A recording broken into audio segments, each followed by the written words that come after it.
श्री स्वामी समर्थ. स्वामी समर्थ म्हणतात, बाळा, तुला वाटतं का की लोक तुलाच त्रास देतात?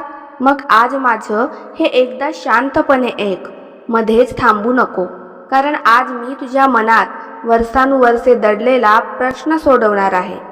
तू म्हणतोस, स्वामी, मी कोणाचं वाईट केलं नाही, तरी लोक माझ्याशी असं का वागतात? माझ्यावरच अन्याय का होतो? माझ्याच वाट्याला दुःख का येतं? बाळा, लक्षात ठेव, जे झाडं फळांनी भरलेलं असतं, दगड त्यालाच मारले जातात. जे रिकामं असतं त्याच्याकडे कोणी वळूनही पाहत नाही. तुझ्यावर टीका होते, तुला कमी लेखलं जातं, तुझ्या चांगुलपणाचा गैरफायदा घेतला जातो. याचा अर्थ तू कमकुवत आहेस असा नाही. याचा अर्थ तुझ्यात काहीतरी चांगलं आहे जे अनेकांना दिसतं, पण ते स्वीकारण्याचं धैर्य त्यांच्यात नसतं. माझं एक वाक्य लक्षात ठेव, दुसऱ्यांच्या शब्दांनी स्वतःची किंमत ठरवू नकोस. लोक आज तुझ्यावर हसतील, उद्या तुलाच शोधत येतील, पण त्यासाठी आज तुझा विश्वास डळमळायला नको. बाळा, प्रत्येक वेळी उत्तर देणं आवश्यक नसतं. काही वेळा शांत राहणं ही सर्वात मोठी ताकद असते. कारण वाद जिंकून नाती हरवण्यापेक्षा संयम ठेवून स्वतःला जिंकणं अधिक मोठं असतं. तू लोकांना बदलण्याचा प्रयत्न करतोस, पण मी सांगतो, तो प्रयत्न सोड. कारण ज्याला स्वतः बदलायचं नाही, त्याला जगातला कोणताही माणूस बदलू शकत नाही. आजपासून स्वतःला बदल. तुझं मन मजबूत कर, तुझं कर्म शुद्ध ठेव, तुझी वाणी गोड ठेव आणि माझ्यावर विश्वास ठेव.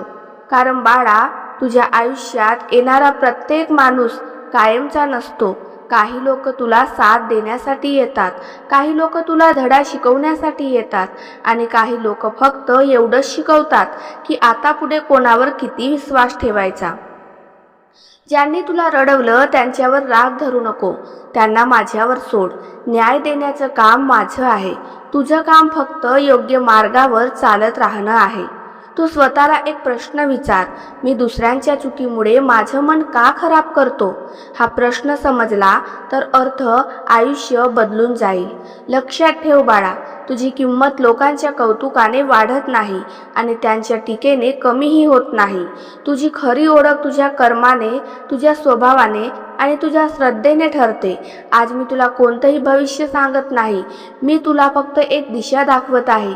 उद्या जेव्हा कोणी तुला दुखावेल, तेव्हा रडण्याआधी माझं हे वाक्य आठव, मी एकटा नाही, माझ्यासोबत माझे स्वामी आहेत.